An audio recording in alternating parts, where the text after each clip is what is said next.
primeiro, tem, óbvia, visões diferentes da relação com o governo, né? Como eu disse no início, vocês inclusive acompanharam que nós fizemos toda uma luta política em relação à não composição de cargos no governo, né?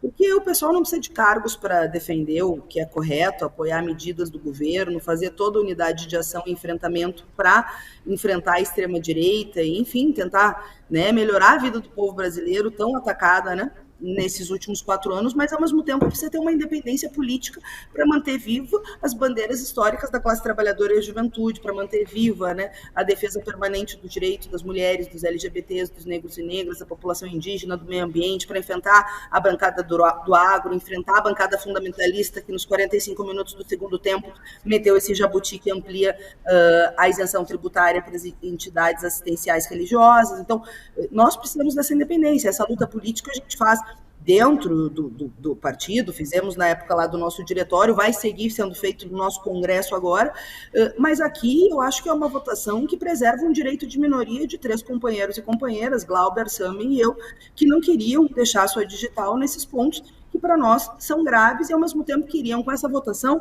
não se confundir com o bolsonarismo, porque nós não temos nada, né, de confusão com o bolsonarismo, com essa agenda ultraliberal, mas manter um polo crítico, independente e com coerência para seguir a luta por uma revolução tributária que o povo brasileiro precisa.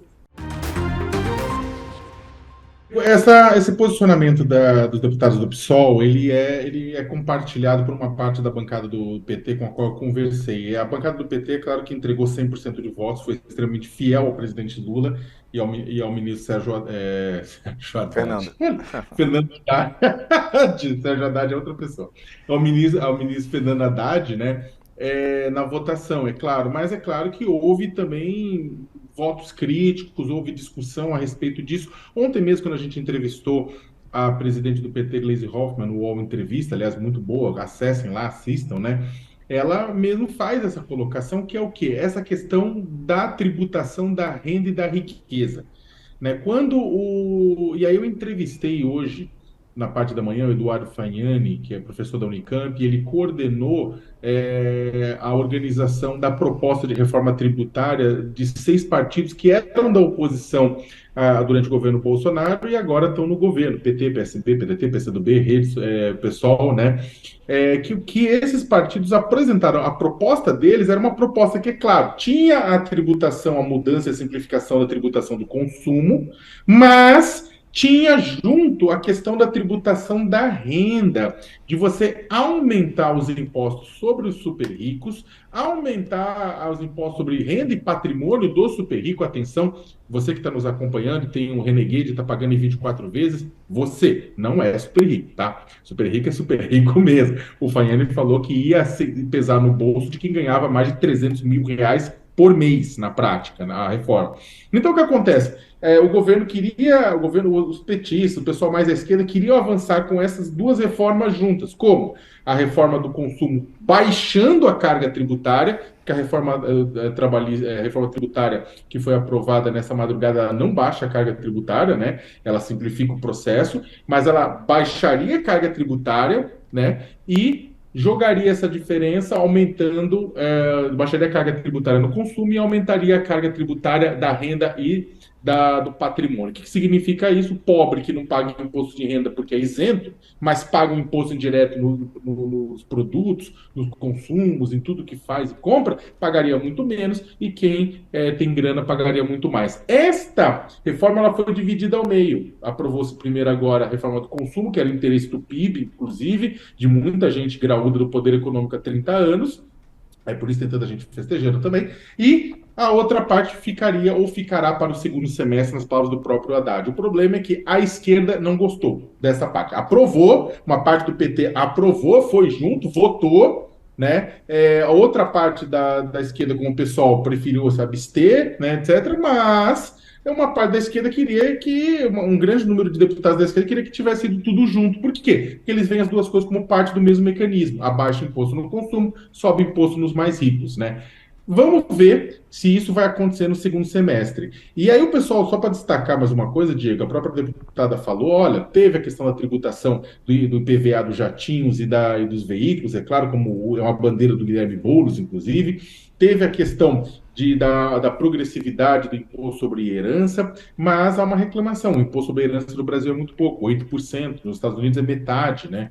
Então, vamos ver se o Brasil, no segundo semestre, discute uma questão que reduz a desigualdade social de fato, ou o poder econômico vai se sentir satisfeito com o que já foi aprovado hoje. Mais uma essa semana e o ministro Haddad poderia pedir música no Fantástico, né? Se por um acaso, se tivesse sido aprovado também o arcabouço fiscal, que deve ficar sua análise para agosto, ou seja, um novo marco fiscal que foi aprovado na Câmara, alterado no Senado e daí voltou para a Câmara, deve ir para agosto, né?